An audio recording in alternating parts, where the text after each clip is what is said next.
So Victoria, today you read for me Get a Horse. And remember how we talked about when you're reading this to me, I was collecting some information. I was collecting some information about your fluency, like if you read like a robot, or if you read like you were really talking. I was collecting some information about your comprehension, how well you understood it, and your word solving. So now I'm just going to share with you what your reading showed, and then we can set some goals. So when you read Get a Horse, your word solving was at 96%, which is great. You get 96 out of 100 words you got right. And the ones that you made mistakes at were like, see, horse, you said horses, carriage, you said carriages. So they weren't really mistakes that changed a lot of the meaning, which are better mistakes to make. Your fluency, if you look, I kind of made letter F's here. I made one here.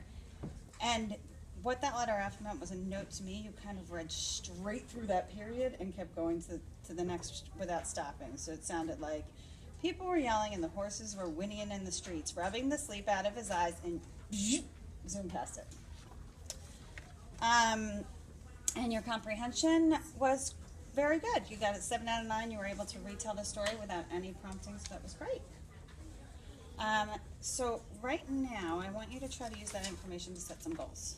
So, thinking about what I just told you with word solving, fluency, and comprehension, or summarizing, which one do you feel like you did really well at?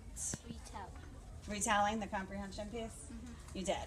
So, can you put that down here for what your work is showing you're currently able to do? And the thing that you did really great when you retold the stories, you only included like the really major events and left out those like unimportant details.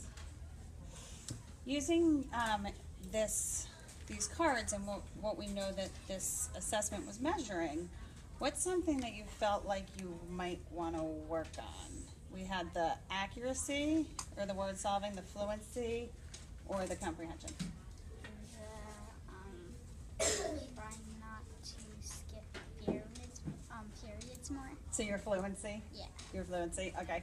So let's put that down as your learning target, because fluency is really important. It matters to help you understand what you're reading, because if you're not reading it smoothly, it's harder to understand. So your learning target is going to be fluency. So let's set a goal, and a goal is something you can do today when you go off to read to self that will help you with that fluency. So what's a goal that you think that you could set when you see a period? Like stop, then Stop and do what? Stop and think about the sentence that I read. Oh, you could stop and think about the sentence, or even if it's not a good time to think, you might even be able to stop and take a pause, right? All right, so let's say that. Maybe, how should we word it? When you see what? Stop when you see a period. Okay, that's great.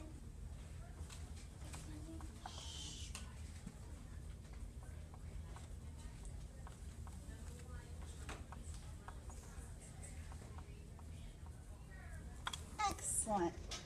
Now, it's easy to sit there and say we're going to stop when we see a period, but when you were reading this today, did you stop when you saw a period?